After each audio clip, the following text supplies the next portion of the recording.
Primero de nuestros invitados se trata del antropólogo y analista político Jorge Morelli, autor de una columna en el diario Expreso, en donde escriben habitualmente, así como en otras publicaciones del Montonero, entre ellas con un título provocador, sobre el cual le voy a pedir que nos explique: Festival de Inmadurez. Muy buenas noches y bienvenido a RPP, señor Jorge Morelli. Hola, Fernando. ¿Cómo estás? Gracias por la invitación. Es un gusto estar aquí. Bueno, en este artículo suyo que me ha impresionado mucho y que me ha hecho reflexionar, y para eso lee uno, ¿no? Usted remonta lejos, porque hace toda una, digamos, análisis de la historia del Perú, y uno está tentado cuando lo lee de creer que como antropólogo usted cree que nuestra historia, desde antes de la llegada de los españoles, está marcada por radicalismos que culminan siempre en el autoritarismo. ¿Esa es su visión de nuestra sociedad y de los riesgos que enfrentamos? No, en realidad pienso que la situación que enfrentamos hoy, la polarización, es producto de factores mucho más recientes, no de un proceso histórico largo, a pesar de que la historia pesa, ¿no? Pero creo que el asunto se remite a factores actuales. Lo primero es entender lo siguiente. Las elecciones del Perú hoy son mucho más de lo que parece. Son la batalla crucial por los recursos naturales de América del Sur y del Perú, de Bolivia, de Chile.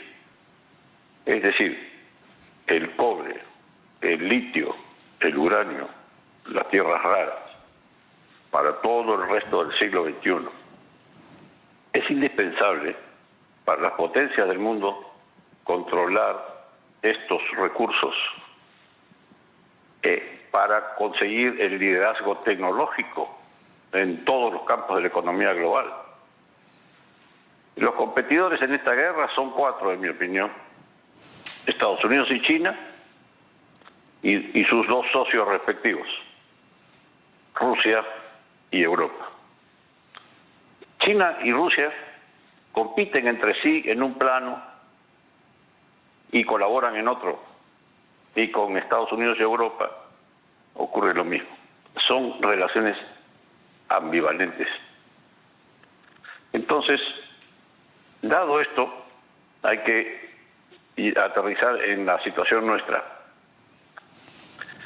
El sur del Perú, desde la presidencia de Evo Morales, ha sido objeto de ambiciones de todos estos grandes jugadores en la mesa de póker mundial. Los rusos tienen un contrato con Evo, o lo tenían, ahora se va seguramente a reactivar. Es un contrato con la empresa rusa de gas. Es una empresa estatal, se llama Gazprom. Es una empresa enorme. Están construyendo el famoso gasoducto de Nord Stream en el norte de Europa. Bueno, pero los rusos tienen con los bolivianos un arreglo para construir un gasoducto acá, entre los yacimientos de gas bolivianos y la costa del Pacífico, en el Perú. Si eso llegara a ocurrir, y a eso le dio su bendición Vizcarra, porque el proyecto remata en hilo, en Moquegua, y Vizcarra en Moquegua. De manera que si eso llegara a ocurrir, si este gasoducto llegara a existir, toda la energía del sur del Perú pasaría a depender de Bolivia, e indirectamente del gasoducto ruso. Esto es a lo que nos enfrentamos. Entonces hay que comprender una cosa: el socio de Evo es Moscú, no es China, no es Beijing.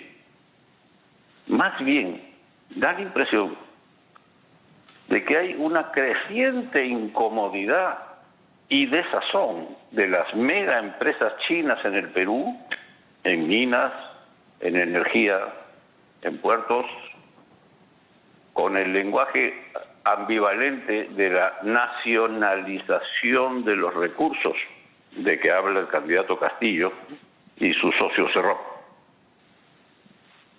Los chinos no juegan a la agresión política de La Habana, de Caracas, del Foro de Sao Paulo. Su apuesta, creo yo, es de largo plazo. Apunta a un liderazgo global en infraestructura, con la ruta de la seda, en comunicaciones, con el 5G de Huawei, y en la economía global, con la guerra monetaria del yuan como criptomoneda mundial. Pero el interés de China es que haya estabilidad política y seguridad jurídica en nuestro país. Tienen tantas inversiones acá que se ve mal a China teniendo interés en que hayan aquí cambios revolucionarios y ni siquiera constitucionales. Exactamente. China tiene muy poco que ver o nada con estos aventurerismos políticos cortoplacistas propios de Latinoamérica. Entonces, en ese contexto es que hay que entender la situación en que nos hallamos. Somos poseedores de recursos que el mundo quiere, necesita, y que son objeto de una competencia feroz entre estos grupos que he mencionado. Ahora, el Festival de la Inmadurez, que es el título provocador. Pero ¿por qué no nos reserva una explicación del título para con más serenidad después de una breve pausa, Jorge Morelli? Sobre todo que el título está asociado con una conclusión que es la que me interesa que usted explique, que dice que el ciclo que nos atrapa de hace 2 siglos prepara nuevamente la recaída en el autoritarismo. Y usted dice que hay una amenaza autoritaria de los dos lados, de izquierda y derecha. Eso quisiera que nos expliquen en relación con su Festival de la Inmadurez. Vamos a una pausa y retomamos nuestra conversación con el antropólogo y analista político Jorge Morelli.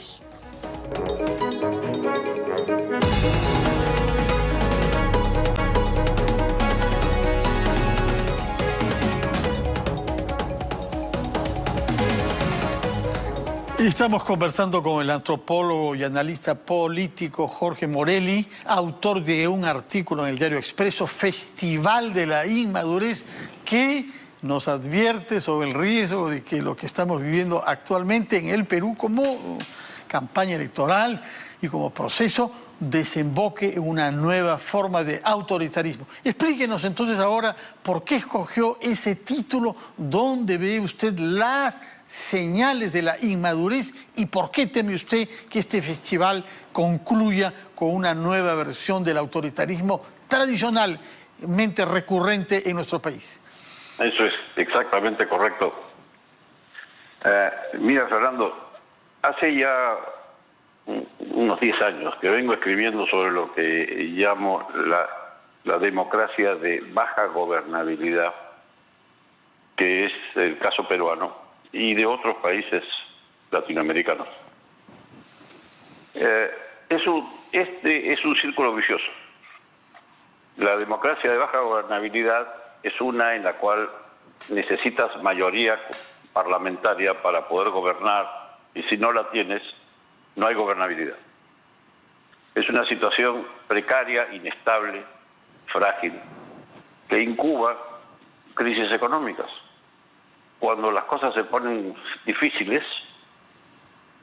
cuando la prosperidad ya pasó, entonces emerge en toda su dimensión en la superficie la democracia de baja gobernabilidad. Y cuando esta hace crisis, lo que ocurre es un desplazamiento, es una recaída en el autoritarismo, que desde luego tampoco es una solución. El autoritarismo incuba a su vez las condiciones para una transición a la democracia, pero esta resulta ser de nuevo una democracia de baja gobernabilidad. En esas condiciones estamos en un círculo vicioso, y ese círculo vicioso en el Perú tiene ya 200 años. comenzó con el nacimiento mismo de la República. Hay una falla en la República, en el sistema de gobierno. Y esta falla tiene que ver con el equilibrio de poderes. No hay un buen equilibrio de poderes en el Perú, en la República del Perú. Nunca lo ha habido. Desde el principio se instaló no un equilibrio de poderes, sino una jerarquía de poderes. El Congreso se montó encima del Poder Ejecutivo desde el principio. Bolívar lo sabía y lo advirtió. Dijo que si quiere ser una república, debes darle poder al Ejecutivo, porque todo conspira contra él, porque el peso del Congreso, que representa al pueblo, es tan masivo que si no le das al Ejecutivo poderes equivalentes, no va a haber equilibrio. El Congreso se va a montar encima del Ejecutivo. Y eso fue lo que pasó. Nosotros elegimos ser una república y darle el poder al Congreso. Ahora, usted teme que haya una lucha entre dos autoritarismos diferentes, uno de izquierda y uno de derecha. ¿Por qué en los dos polos de nuestro espectro político aparece el autoritarismo como una fuerza que puede dominar a todas las otras? Porque la democracia de baja gobernabilidad es inestable y en consecuencia va a dar lugar al autoritarismo. Si este es de izquierda o de derecha, depende de las circunstancias y de la coyuntura política. Pero en general, eso es lo que va a pasar. Eso es lo que ha pasado antes en la historia del Perú, cada vez que ha habido un golpe de Estado. Busca las causas del golpe de Estado en las fallas de la democracia anterior. Ahí es donde está. Entonces, lo que tenemos acá es que tendríamos que poder ser conscientes de esto para poder dar el salto cualitativo, dialéctico, si quieres, para emplear el lenguaje, a una democracia de verdad. Y otros. Pero ¿cómo se hace eso, doctor Morelli? ¿Cómo se hace ese salto cualitativo que, usando este concepto de Hegel y Marx, usted llama salto dialéctico? Tú que has vivido en Francia, conoces bien cómo se hace eso en democracia. Algunos países lo han hecho, digamos, sobreviviendo guerras monstruosas, como Alemania o Japón. Pero hay un país europeo que logró hacerlo en democracia, es Francia. Lo hizo en 1958, cuando pasó de la Cuarta a la Quinta República y fundó un equilibrio de poderes funcional, que trabaja bien. No es perfecto, nada es perfecto, pero ciertamente nosotros deberíamos hacer algo equivalente, pasar, digamos, de la Cuarta a la Quinta República, fundando un equilibrio de poderes real. Porque esto no se arregla, empeora. Algunos, por ejemplo, tienen la impresión de que, bueno, pues la democracia peruana es imperfecta, pero hay que darle tiempo, ya se irá mejorando sola. No, no va a mejorar sola. Aquí hay un problema de diseño. Y mientras no se corrija, no va a mejorar. De acuerdo. Muchas gracias por su presencia en RPP, Jorge Morelli. Muchas gracias por el artículo y lo seguiremos leyendo naturalmente para tener una inspiración de largo plazo. Muchas gracias y muy buenas noches. Vamos a conversar ahora con una economista especializada en salud y políticas públicas. Ha hecho un doctorado nada menos que en la Universidad de Harvard. Es directora